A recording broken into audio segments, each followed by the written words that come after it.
Tell me a little bit about yourself, if you could. Yeah, absolutely. Go to it. My name's Dan Crawford. I'm Director of Governmental Relations for the North Carolina League of Conservation Voters. The League, for over 50 years, has been working to protect the air we breathe and the water we drink and the land we live on. Now, you are down to legislate. You're corner of that, right? Yep. You have a specific mission within your organization. Talk about your specific mission. Yeah, absolutely. So we decided years ago that you can advocate for the environment all you want to, but unless you have a receptive audience, then you're kind of wasting your breath. And so a lot of what we do is work at the General Assembly to work with legislators on protecting our environment, keeping, like I said, keep our water clean, air clean. Work with the decision makers to affect the outcomes for the environment. We find that's one of the best ways that we can actually work to clean and protect the environment that we live in. We'll talk about some of the successes you've had, and then we'll talk about some of the challenges, because you don't necessarily have a friendly audience now, right, or really ever, because it's a tough road to hoe. Yeah, that's right. It's tough. Some of the big successes throughout the years, the Clean Smokestacks bill gave North Carolina some of the most stringent clean air laws in the country. That's been passed several years ago. Another big success would be North Carolina was one of the first states in the Southeast to pass a renewable portfolio standard. And that said that so much of our energy needed to come from clean energy and clean energy sources.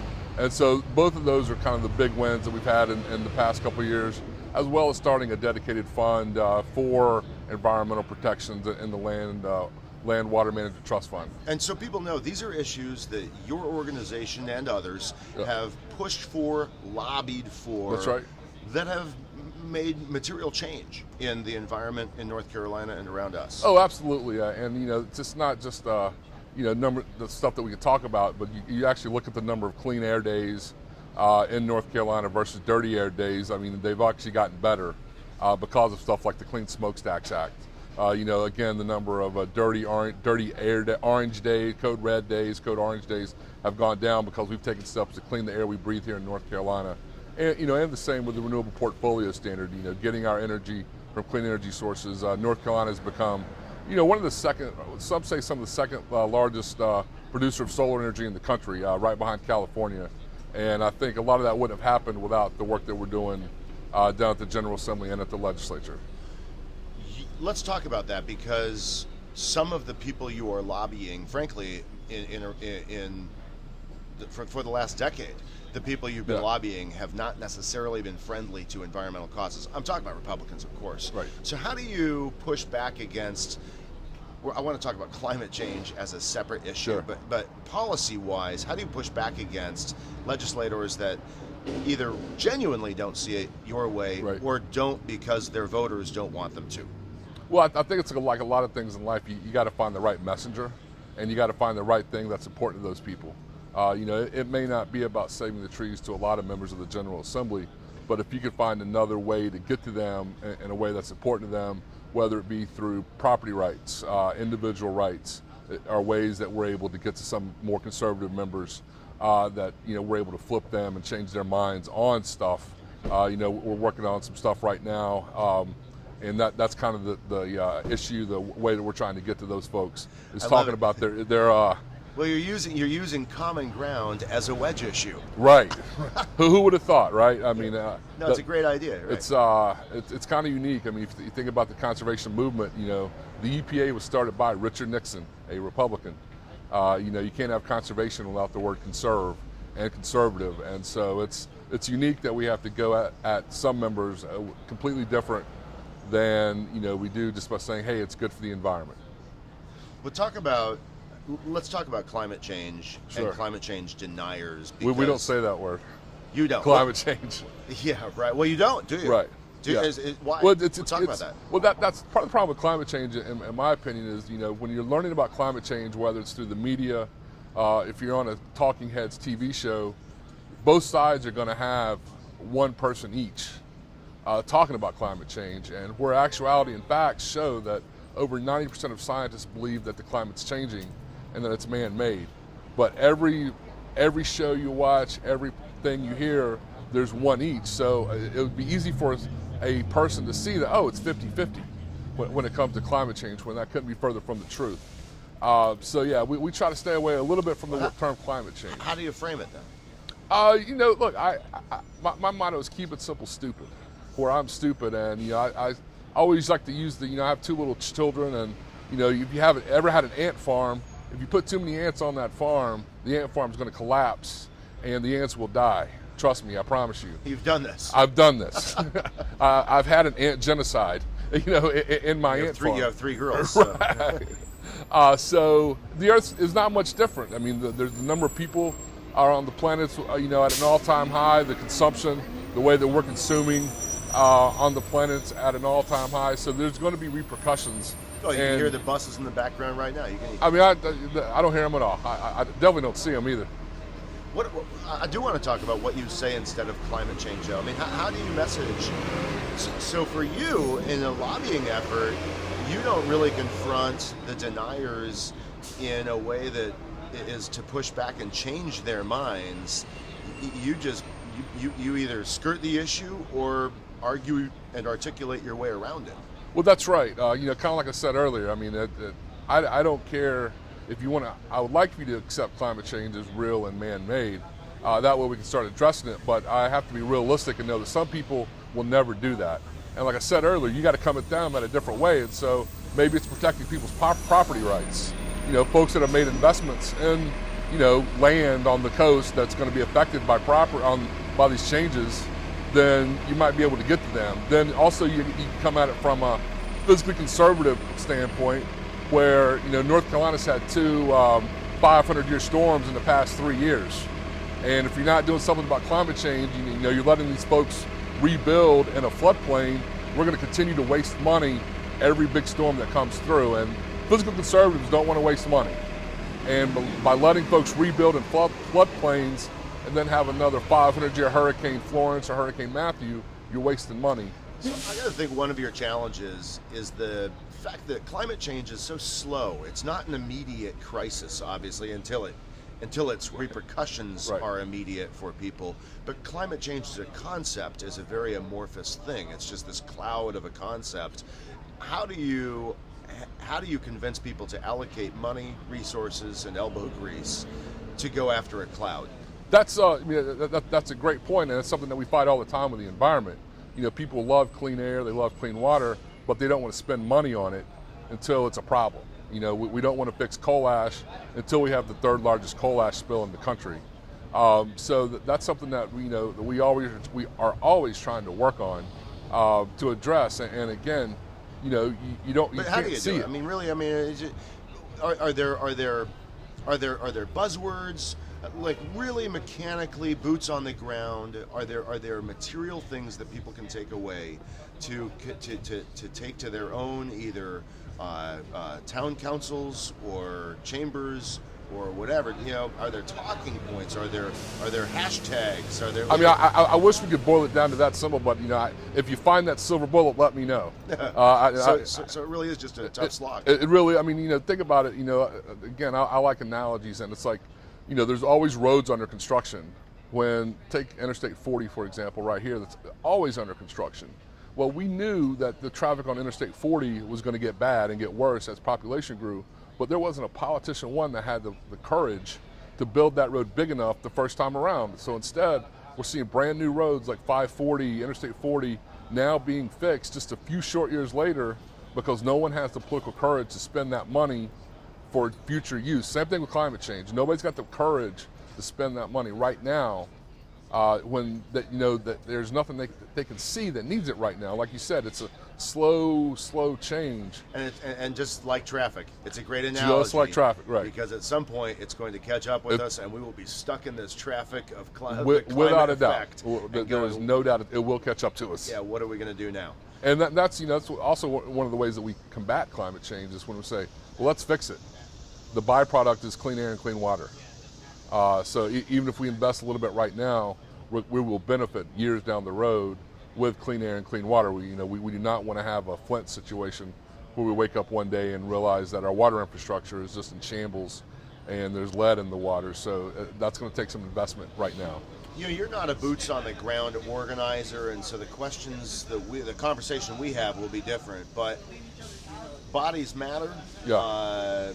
Head count matters. When you're arguing your points do you have any kind of messaging for the folks who want to be part of the fight, but either haven't engaged or don't know how to engage? I mean, my message is, I think, it's tough. Like I said, I have 2 small girls, and this really is about them. Like a lot of the work that I'm doing right now likely won't benefit me, but it will benefit my 2 children. And so we can't wait. If we wait, it'll be too late to start making those changes that we need now to protect the air down the road, to protect the water down the road. We need to do something now, and it's really hard because it's not for us, it's for future generations. And that sounds very cliche-ish, but that's just the truth. It is about the future generations, and we can't wait, or they will be in peril. And I'm not the sky is falling kind of guy, trust me. No, you're not. I'm not a sky is falling, but we got to do something now, or it will be too late. Thanks very much, Dan. Appreciate it. Thanks for having me. Very good. Can you maybe just start by giving me a quick blow-by-blow on, kind of who you are and, and what your background is? It doesn't have to be a long thing, but would you mind just, kind of letting me know who you are and what's going on? Sure. I'm a senior attorney at the Southern Environmental Law Center. I work out of our Chapel Hill, North Carolina office. I've been there 8.5 years now, and I coordinate our coal ash work across the Southeast. Before that, I worked at a private law firm in Greenville, South Carolina for many years, and also I spent time in the government as an official at the U.S. Department of Education, and spent a lot of time working on education issues as well as environmental issues. So, Frank, I came to know you during the coal ash spill here in North Carolina when you were advocating against Duke Energy and the shenanigans that they wanted to pull around keeping some of those coal ash facilities open and all that. How do you talk about the job? Talk about your job, right? You occupy a unique space in the environmental universe, right? You are basically the tip of the spear for legal issues in many cases. I know you're not the only tip, but you're certainly you're on the point there. Can you talk about that? Sure. The Southern Environmental Law Center is the leading legal and region-wide advocacy environmental group in the Southeast, and is now one of the leading national environmental legal organizations.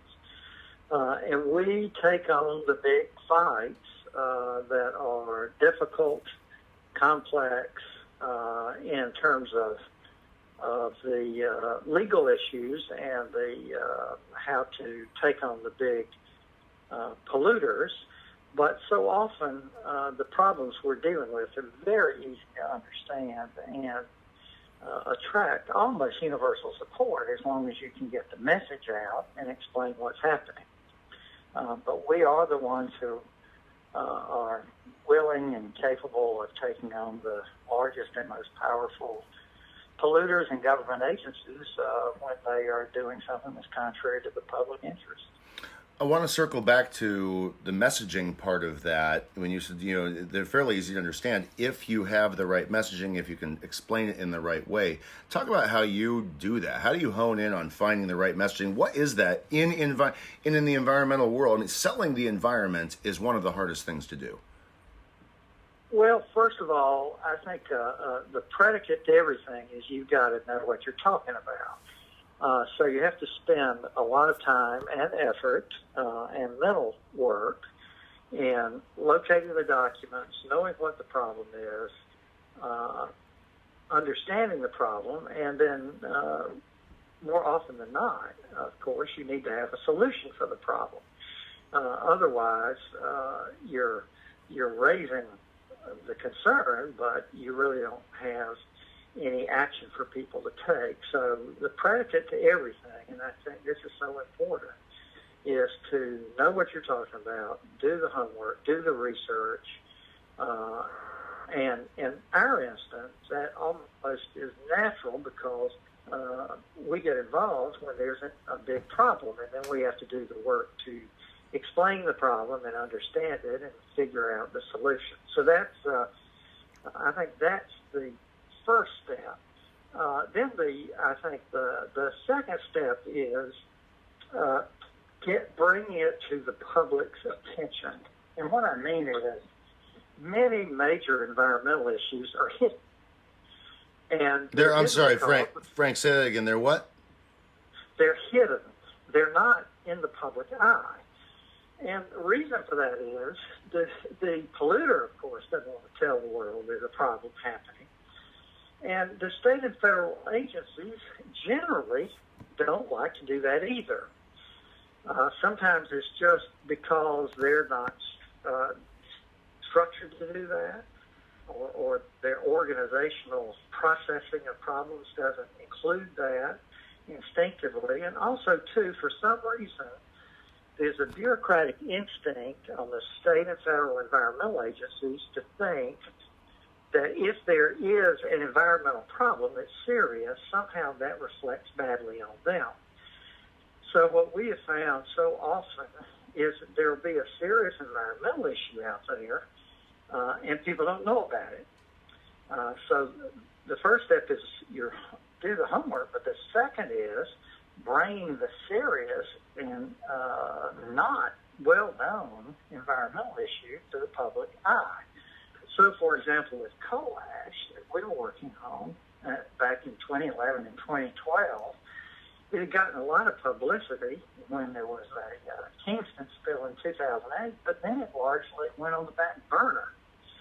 And we had people even living near these sites who just thought it was a lake or a pond, and certainly it wasn't a front-page story in North Carolina, and most communities didn't know the problem they had. So part of our work in 2011 and 2012 and 2013 was doing our homework, but also educating the public, bringing it to the public's attention, trying to get the state and federal agencies to do something, but more than anything, getting it into the public eye. And one way we do that is that when we bring legal action, the press does cover that, and that publicizes it. So for a period of time in 2012 and 2013, we were talking about coal ash. It was getting significant coverage, but the state agency and Duke Energy were blowing it off as a problem. And then we had the Dan River spill in 2014. And so 2012. we had then, well, the Dan River spill occurred in 2014. It's 2012, Frank. I'm pretty sure it was 2012. I'll go on that one. No, I know this now. You can double check me unless I'm saying all right. Some kind of mental all right, problem. 2014, okay. But the Dan River spill occurred on February 2nd, 2014. It was February 2nd. That's where my 2 came in. That's what of course you're right, Frank. Fuck me. I'm an asshole. And we started our public work. We went public on coal ash in North Carolina in 2012. At the end of 2012, we went public on coal ash in South Carolina in early 2012. So we had been active and publicizing and the problem and actually going to court over it for 2 years before the Dan River spill. And then the Dan River spill occurred and, of course, validated everything we had been warning about and saying, and proved that Duke Energy and the state agencies had not been open and candid with the public. And the issue caught on. So I'd say the second thing is you need to bring it public. And there are many major issues the public doesn't know anything about. The third point I'd make is somebody's got to be willing to stand up and tell the truth about what some of the most powerful entities and organizations in our culture are doing. Mm-hmm. And a lot of people do not want to stand up and criticize, for example, the richest corporation in our community, in our state. That's Duke Energy, the largest or second largest utility in America. Some people don't want to criticize government because a government agency, they're reluctant to do that for whatever reason. You would advise differently. You would suggest that people should speak up when there are things in their communities happening. People need to, obviously, you're advising people to speak up. Absolutely, you have to. That's the only way democracy works, because otherwise the people with power and money will cover the public mind with this sort of banal public relations that they do, this sort of very routine, happy talk public relations that they try to put out for the public mind from business that might be doing. So the power that the advocate has is the ability to know what they're talking about and tell the truth against the most powerful entity. Many people are not willing to do that. Hey, Frank, Frank, that was a good. Frank, that was a good moment for you, but you broke up. The power of the advocate. Say that again if you can. The power of the advocate. Start over. Okay. The power of the advocate is to speak up and tell the truth against the most powerful institutions in the community, because so few people are willing to do that. And when you do it, it gets people's attention. I guess in this way, that's one way that folks who aren't necessarily trained advocates can become citizen advocates by speaking up. Is that right? Oh, yes. Some of the most powerful advocates on coal ash have been citizens who were living their lives and were not involved in the environmental movement until coal ash affected their neighborhoods. And they have been entirely impossible for the public relations machines and energy, and for a while government, to deal with, because they are so authentic. What they're telling is so clearly the truth, and it's so strongly heartfelt. And to have,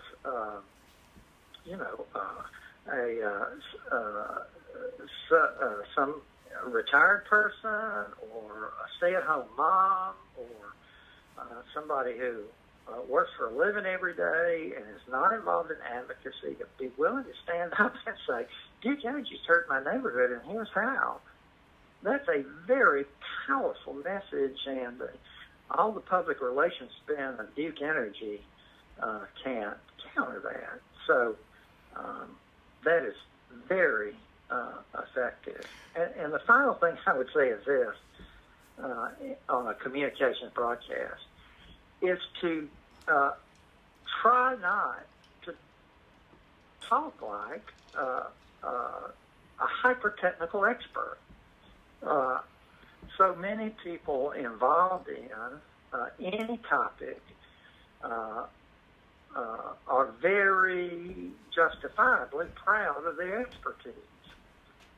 But the obscure details of some regulation or statute or some very esoteric scientific point is not really what people are concerned about, or really should be concerned about. What you need to be able to do, and what is easy to do, is just to tell the plain truth in simple words and explain how it affects the natural resources that people love, like clean water, or individual communities, or individual people. So I'd say that's the final point. So do your research, bring out the things people don't already know, be willing to speak up against the most powerful institutions, and speak straightforwardly and simply. Don't try to talk like a hyper-technical expert. You know, one of the things that I think is really hard for people is figuring out how to find that nugget of authenticity that makes them relatable but also informed. Right? I mean, very difficult for people to do. In the news, it's difficult to do, but for folks who are untrained, I think that's a difficult thing to do. And one of the things I wanted to ask you was, when you have such a, frankly, difficult concept such as climate change, to broaden this out a little bit from coal ash, you have something like climate change that is just an idea that people feel periodically tremendously in environmental waves, right? In these waves, but the root cause of what they're feeling at the ground level is a very difficult thing to ask people to get their minds around, and we see this at the bottom of every poll that's ever been done, every poll that's ever been done, because the environment is consistently down at the bottom of what's important to voters, when really it's the only thing that we all share, or one of the very few things that we all share as ought to be top priority. So anyway, how can you expand a little bit on the notion of bringing the idea of climate change and these kind of big ideas down into simple messaging? Well, I would say, first of all, I've always thought these polls about the environment are misleading in terms of how important people think it is. What I've seen over and over again is people are willing to really stand up and come out in significant numbers to fight for their local community, for their clean water, for a nearby forest or mountain they love, or to protect against breathing toxic chemicals. So I think the environment can be a very powerful and top-of-the-mind message. It's just when you do these polls, it's not necessarily the first thing that pops out of people's minds, because day to day, what people do is they go to work for a living, they take their kids to school, they get their Social Security check if they're older, they need to go to the doctor. But so if you just ask people to list issues or prioritize them, it might come out at the bottom. But when it's made an issue, people will prioritize it. And we saw last year in the election a man elected from a congressional district in South Carolina that he was not supposed to win purely on the environmental issue of protecting the coast from drilling offshore. So I think, and people at the coast of South Carolina consider that ocean and their shore very important. I mean, of course, they're concerned about their Social Security check, their job, their kids' education, their health care. But if you say you're going to put the coast at risk, those are fighting words.